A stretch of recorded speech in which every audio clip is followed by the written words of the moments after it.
Assalamualaikum warahmatullahi wabarakatuh.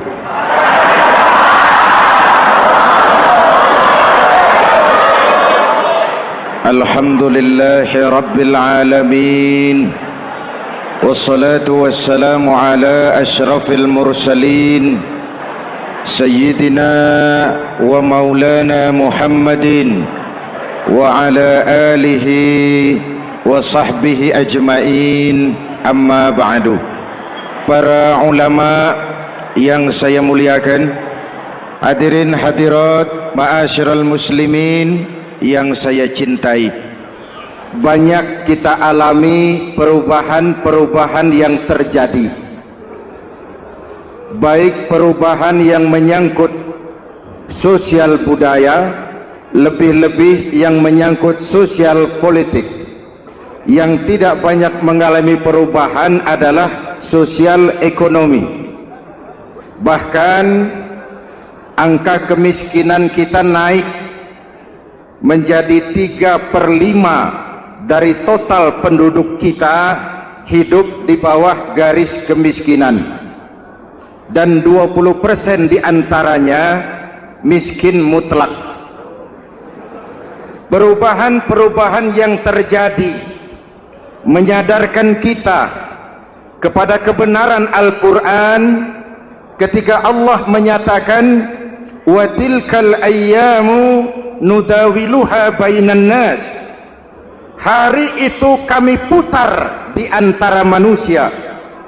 Ada saat datang, ada waktu pergi, ada hari lahir, ada saat kembali, ada waktu dilantik, ada saat menyerahkan jabatan. Hari kami putar di antara manusia dan hidup cuma sekadar menunggu giliran. Soalnya kemudian di tengah perubahan-perubahan yang terjadi begitu cepat, what must we do now?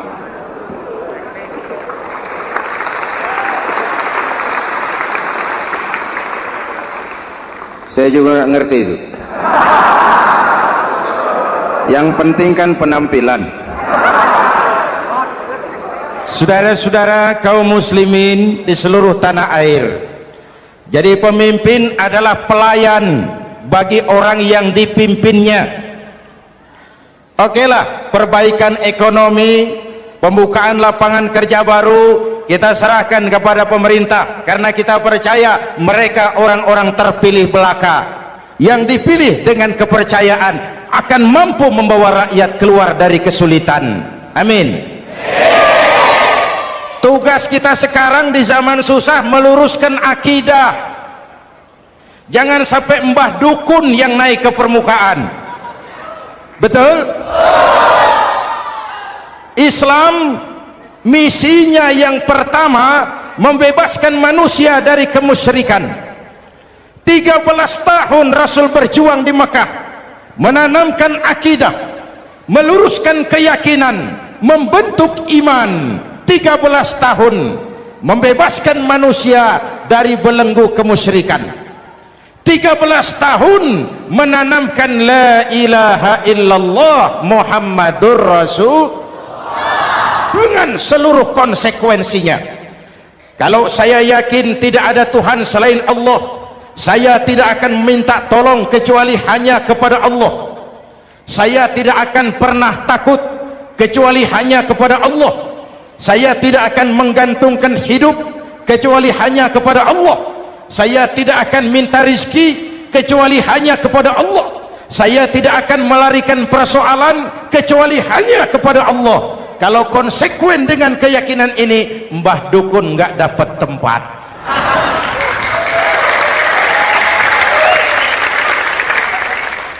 Akur?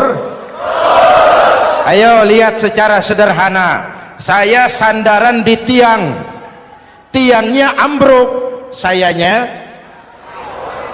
jatuh. Saya sandaran di tembok, temboknya runtuh, saya juga runtuh. Saya sandaran kepada orang kaya, dia jatuh miskin, saya bangkrut. Saya sandaran kepada jenderal, dia pensiun, saya selesai.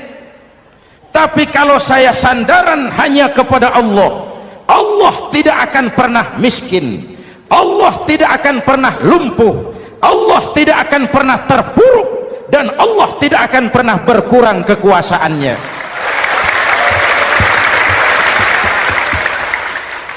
Maka umat Islam, sesulit apapun zaman yang kita hadapi, Allah juga tempat kita bersandar. Jelas? Selama ini kita iman dalam ucapan tapi sekuler dalam perbuatan. Di masjid ada Allah, di kantor Allah tidak ada, maka korupsi merajalela.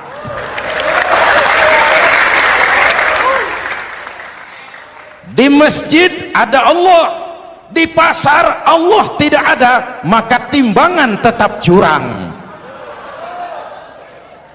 Kita iman dalam ucapan tapi sekuler dalam perbuatan. Oleh karena itu, sesulit apapun zaman yang kita hadapi, iman jugalah pegangan kita, Allah juga tempat kita bersandar. Boleh zaman berubah, akidah jangan sampai goyah, karena iman kita hidup, untuk iman kita berjuang, dan dalam iman kita ingin kembali menghadap Allah Subhanahu. Selama ini manusia Indonesia kita lebih banyak diisi otaknya, hati sering kosong, agama dangkal, akidah rapuh, moral rendah. Memang kemudian muncul banyak orang-orang pintar, cuma sayang tidak benar.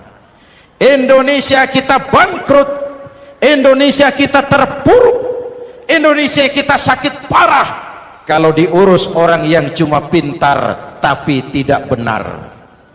Kita perlu orang-orang pintar, tapi kita lebih perlu orang benar. Jelas? Kalau cuma pintar tapi tidak benar, itu yang sering saya sampaikan, nanti disuruh ngurus beras malah nimbun beras.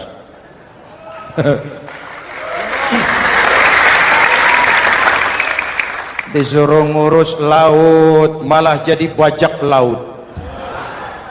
Disuruh ngurus hutan rame-rame jadi orang hutan.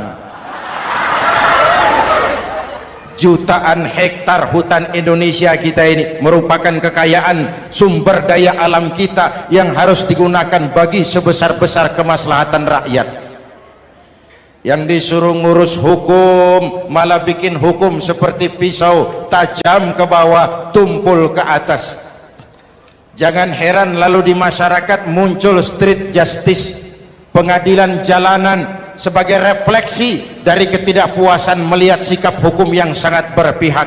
Kalau yang kecil salah, hukum cepat-cepat ditegakkan.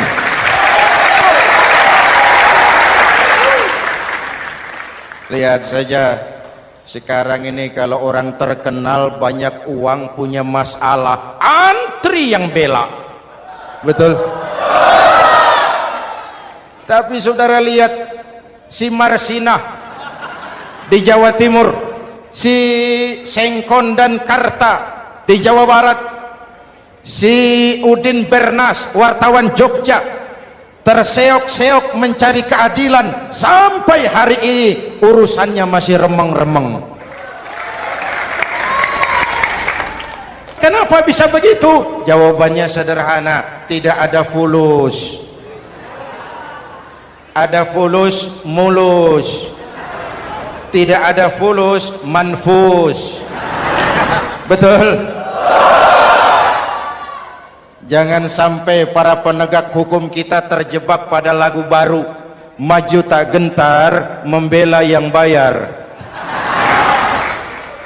Biar bertentangan dengan nurani, biar bertentangan dengan public opini, biar bertentangan dengan rasa keadilan. Siapa yang bayar, itulah majikan. Mau benar atau salah, belain terus. Kalau seperti inilah hukum kita, mafioso keadilan akan tetap gentayangan. Hadirin yang saya hormati, 13 tahun beliau berjuang di Mekah, meluruskan keyakinan, memantapkan akidah, meneguhkan iman, Dari situ segalanya dimulai dan ke situ segalanya akan menuju. Intan paling mahal, mutiara paling berharga, tidak lain adalah nilai-nilai keimanan. Kalau itu sudah tergadai, apalagi yang bisa kita banggakan dalam kehidupan ini? Kita merasa harta kita berharga, belum ada artinya ketimbang iman. Kedudukan kita punya nilai pun belum ada artinya ketimbang dengan nilai-nilai keimanan. Itu intan paling mahal, itu mutiara paling berharga. Harta baru ada manfaatnya kalau dilandasi dengan iman. Jabatan dan kedudukan baru terasa gunanya kalau dilandasi dengan keimanan. Kalau jabatan lepas dari iman, yang akan lahir Fir'aun baru. Jelas?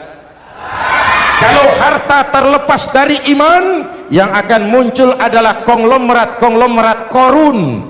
Kalau ilmu pengetahuan terlepas dari nilai dasar keimanan, maka yang akan muncul adalah ilmuwan pelacur yang menyalahkan yang benar, membenarkan yang salah untuk kepentingan pribadi. Dan kondisi seperti itu tidak akan membuat kita makin sehat. Oleh karena itu, pada kesempatan ini, pesan pertama saya, menghadapi zaman susah, tetap jaga akidah, tetap pelihara keyakinan.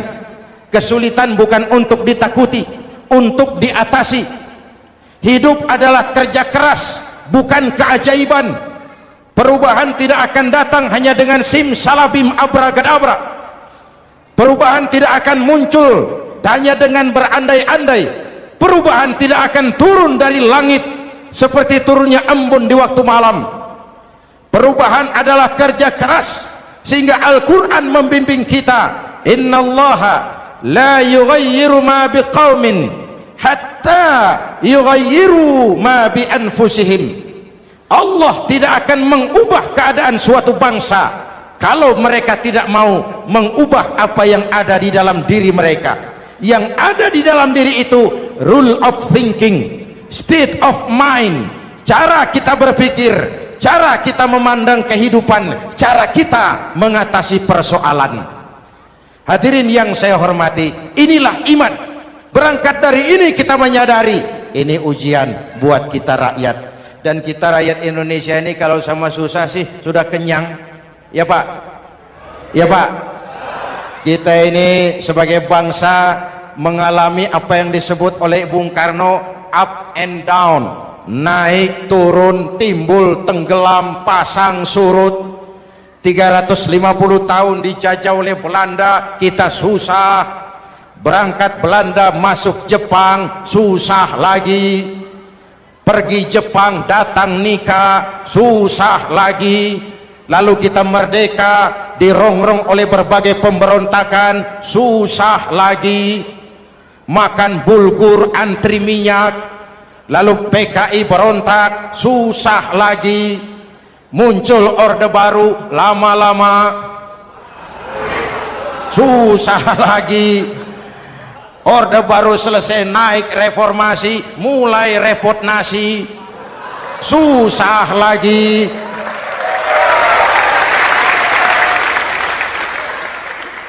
Kalau susah kita ini sudah akrab, sudah intim. Mestinya kalau sudah susah seperti itu, jangan salah sikap menyikapi kesusahan. Jangan sampai kita potong kompas, ambil jalan pintas, terjebak menghalalkan segala cara. Itu tidak akan menguntungkan, itu tidak akan menyelesaikan.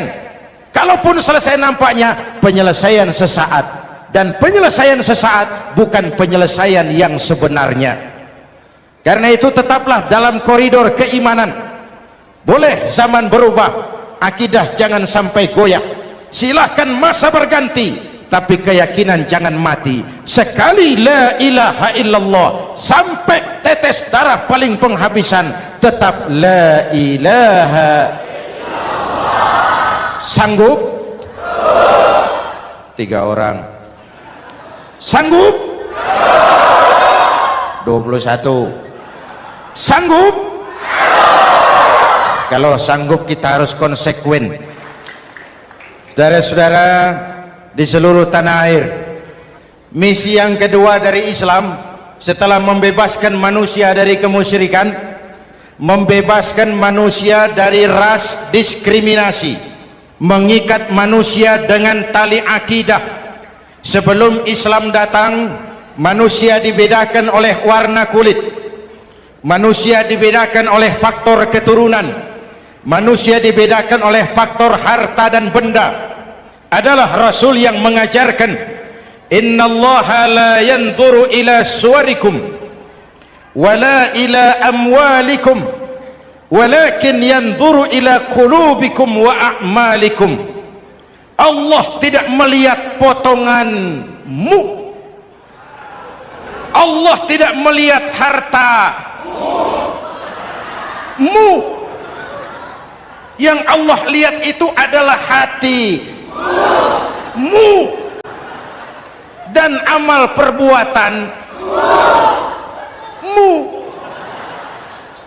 Jauh sebelum Amerika teriak-teriak membanggakan apa yang mereka sebut sebagai Declaration of Independence, Nabi sudah mengajarkan kepada kita semua, annas kulluhum li Adam wa Adam min turab, la fadla li arabiyyin ala ujamiyyin illa bittaqwa. Seluruh manusia berasal dari Adam. Adam diciptakan dari tanah. Tidak ada kelebihan Arab dengan yang bukan Arab kecuali takwanya. Jauh sebelum Amerika mencanangkan bahwa semua manusia dilahirkan sama, that all men are created equal, jauh sebelum itu Islam sudah membebaskan manusia dari ras diskriminasi. Apa dalam konteks kekinian menghadapi zaman susah tetap jaga kerukunan? Ya Pak, ya Bu, oi Bu, menghadapi zaman susah tetap jaga kerukunan, baik antar umat seagama, antar umat beragama, maupun antar umat beragama dengan pemerintah. Menjaga kerukunan, jangan saling sikat sikut di antara kita. Sebab kalau sudah rukun, saya ajak berhitung, 1 ditambah 1 sama dengan, itu matematika namanya, hasilnya pasti. Tapi angka sosial hasilnya aneh. Saya ubah jadi angka sosial. Ayo kita berhitung lagi.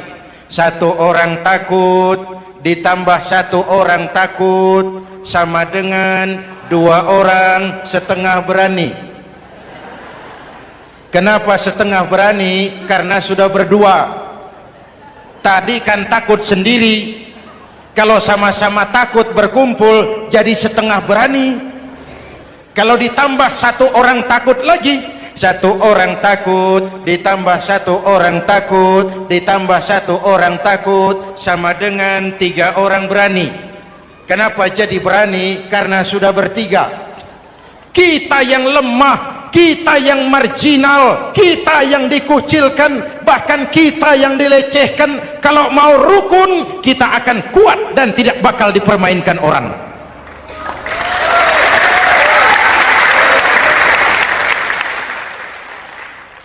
Tapi kalau rukunnya yang satu mau menikam yang lain, saya ajak berhitung lagi. Yuk berhitung yuk. 1 ekor ayam ditambah 1 ekor musang sama dengan 1 ekor musang. Kemana ayamnya? Dimakan musang. Betul nggak nih hitungan? Ayo kita hitung lagi. 1 ekor ayam ditambah 1 ekor musang sama dengan 1 ekor musang. Kemana ayamnya? Dimakan musang. Jadi kalau kita suka kumpul dengan orang yang mau makan kita, selesailah kita.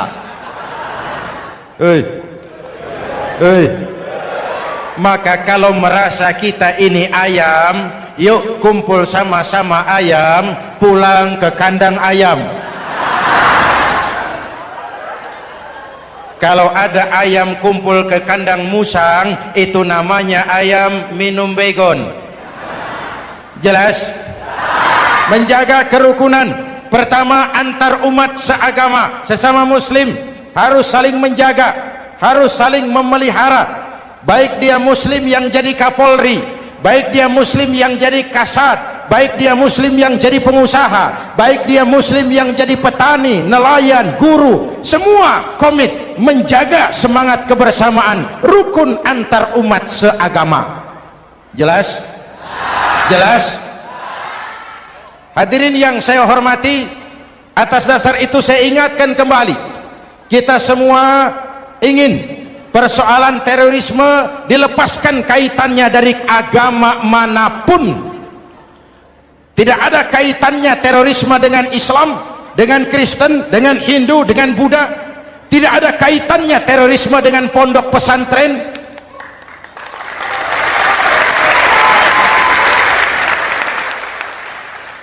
Jangan sampai pesantren jadi kambing hitam, karena sejak zaman penjajahan pesantren sudah terbukti memberikan kontribusi bagi perjuangan memerdekakan rakyat Indonesia.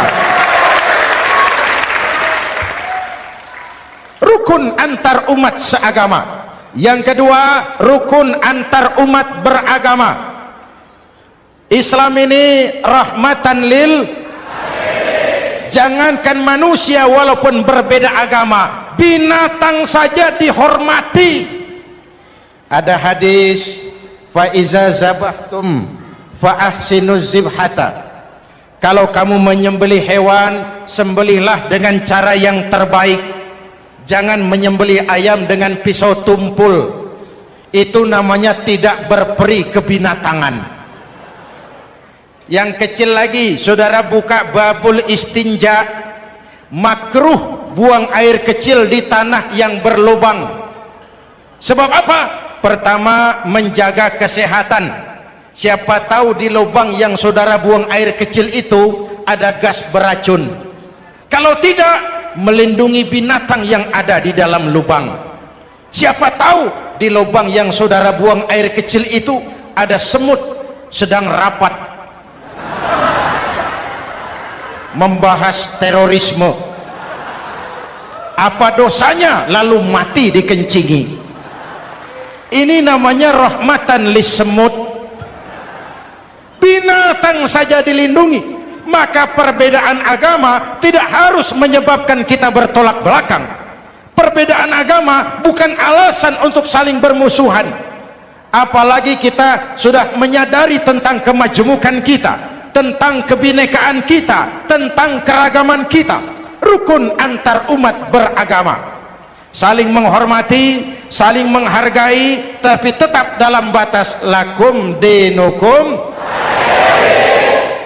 Lalu rukun antar umat beragama dengan pemerintah. Hadirin yang saya hormati, yang benar kita dukung, yang salah kita perbaiki dan kita tegur menurut cara-cara yang diajarkan oleh agama kita. Dan sholat berjamaah, pendidikan bernegara yang paling bagus. Tadi kita sholat ada imam, ada makmum, betul? Makmum wajib ikut imam kalau imam benar sholatnya. Rakyat wajib ikut pemimpin kalau pemimpin benar mimpinnya. Masyarakat Islam ini loyal. Masyarakat Islam ini bukan pemberontak. Masyarakat Islam ini taat dan setia. Kapan? Kalau imamnya benar. Imam takbir, makmum. Imam ruku, makmum. Imam i'tidal, makmum i'tidal. Imam sujud, makmum. Tapi kalau imam keliru, mestinya imam ruku malah sujud, salah imam ini. Tegur. Siapa yang wajib negur? Makmum yang saf terdepan. Anggota DPR.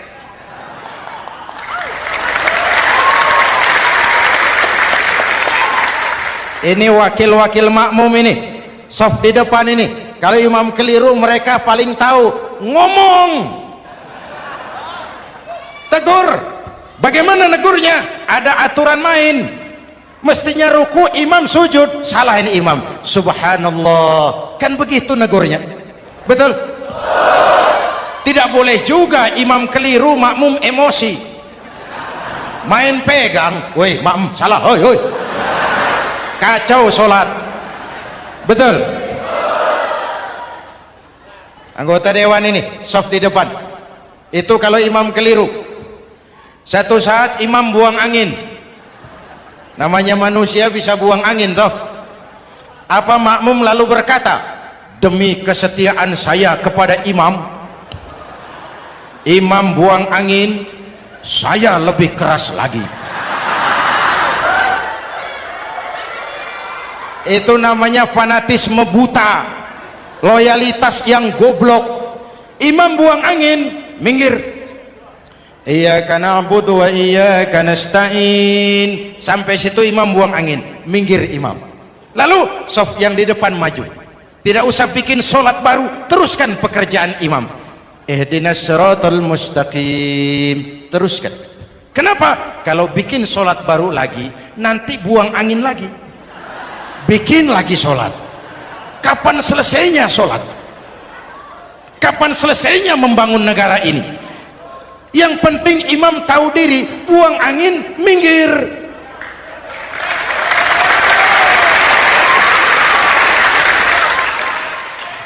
Ini kacaunya sholat berjamaah kita sekarang, kacaunya negeri kita sekarang. Banyak imam sudah buang angin, gengsi, diam aja merasa nggak punya salah. Dikasih tahu sama makmum, imam tadi buang angin ya, malah jawab sedikit. Apa kalau sedikit lalu tidak batal sholat itu? Mekanisme kehidupan sosial yang diatur lewat tuntunan sholat berjamaah, sehingga Nabi berpesan, kun imaman muta'an au ma'muman muti'an fala takun thalisan jazu'a. Kalau jadi pemimpin, jadilah pemimpin yang ditaati. Kalau jadi makmum, jadilah makmum yang mentaati. Jangan jadi golongan ketiga pemecah belah. Di depan tidak jalan, di belakang takut, ditaruh yang di tengah, di depan didorong, yang belakang ditendang. Ini namanya biang kerok. Saudara-saudara, dari uraian singkat ini saya ambil beberapa catatan pokok. Pertama, kalau ada intan paling mahal, kalau ada mutiara paling berharga dalam hidup kita, itu tidak lain adalah karena keyakinan. Hidup jadi indah, hidup jadi berharga, hidup jadi berarti kalau didasari atas sebuah keyakinan. Dan keyakinan itu tidak lain adalah nilai iman kita, akidah kita kepada Allah Subhanahu wa ta'ala. Yang kedua, tetap menjaga kerukunan. Sesulit apapun zaman yang kita hadapi, kita tetap harus menjaga semangat kebersamaan. Kita harus tetap menjadi lem perekat yang menjaga keutuhan, baik sebagai bangsa maupun sebagai umat. Perbedaan adalah wajar, harus dihormati sebagai ciri kehidupan berdemokrasi. Tapi jangan perbedaan menjadi sebab kita bermusuhan, dan jangan perbedaan menyebabkan kita saling berpecah belah. Hormati perbedaan, jangan perbedaan dipandang sebagai permusuhan. Dengan akidah yang kuat dan kebersamaan yang kokoh, ayo kita hadapi kesulitan, kita atasi kesulitan, dan dengan kerja keras untuk menyongsong hari esok yang lebih pasti. Mari kita Fatihah, semoga Allah memelihara kita bangsa Indonesia. Ala hadhihi niyah wa ila hadratin Nabi. Al-Fatihah.